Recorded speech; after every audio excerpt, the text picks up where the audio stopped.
ज़िंदगी काफ़ी अनएक्सपेक्टेड है। इसमें काफ़ी चीज़ें ऐसी होती हैं जो हमें चाहिए फिर भी नहीं मिलती। कुछ ऐसी ही लाइफ हमारे हीरो करंटली ज़ीरो आर्यन की है। हमारी कहानी शुरू होती है होटल राज निवास। हमेशा की तरह आज भी होटल लोगों से खचाखच भरा हुआ और उन्हीं लोगों की भीड़ में एक लड़का लोगों से ऑर्डर पूछता हुआ। जी हाँ, यही है आर्यन जिसकी कहानी हम सुन रहे हैं। आर्यन बचपन से ही एक अनाथ था। अपने चाचा के साथ रहता था और उनके बूढ़ी उम्र के कारण अब वे काम नहीं कर पाते थे।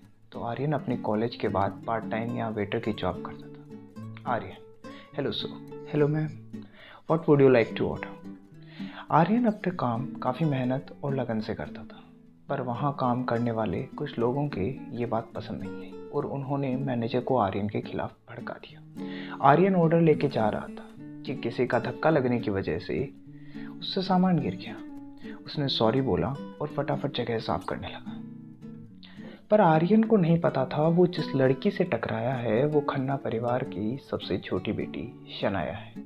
शनाया काफ़ी अमीर घर से आती थी, इसलिए वो खुद को दूसरों से ऊपर समझती थी और उसने आर्यन पर चिल्लाना शुरू कर दिया।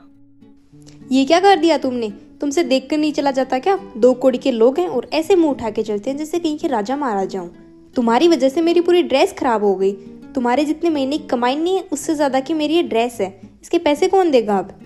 रहे शोर को देख के होटल मैनेजर भी वहाँ आ गया। मैनेजर, क्या हुआ मैम?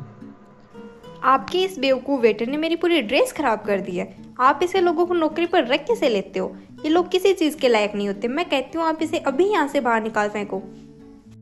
वैसे भी आर्यन को बाहर का रास्ता दिखाने का एक मौका चाहिए था। मैनेजर ने झल्लाते हुए बोला, तुम्हारी बहुत कंप्लेंट्स आ रही हैं। तुम्हें मैं गरीब समझकर यहाँ काम करने दे रहा था, पर आज तुमने हद ही कर दी। दफा हो जाओ इस होटल से। आर्यन मजबूर था, इसलिए उसने शनाया से माफ़ी मांगनी चाहिए, परंतु शनाया में एक अलग ही गुरूर था। उसने उसे झल्लाते हुए खुद से दूर कर दिया। आर्यन मैनेजर के पास गया कि सर प्लीज़ मुझे माफ़ कर दीजिए, पर मैनेजर ने भी उस पर कोई रहम नहीं दिखाया और उसे अपने आप से दूर कर दिया। होटल से बाहर निकलते हुए सुनसान रास्ते पे चलते हुए आर्यन बस यही सोच रहा था कि क्या होगा। क्या वो इस जीवन ऐसे ही काटेगा? इसी गरीबी के अंदर क्या उसका जीवन निकल जाएगा? अभी बिल्स देने हैं, चाचा की दवाइयाँ खरीदनी है, बहुत कुछ खर्चा आ रहा है, लेकिन उसके पास कमाई का कोई जरिया ही नहीं। तभी उसके फ़ोन के ऊपर किसी का कॉल आया, परंतु आर्यन परेशान होकर कॉल कट करता है। परंतु कॉल के बार बार आने की वजह से आर्यन उसे पिक करता है। आखिर किसका था ये कॉल? आखिर कौन है जो आर्यन को बार बार कॉल कर रहा है? क्या होगा इस कॉल के बाद? जानने के लिए सुनिए आर्यन की अनोखी कहानी।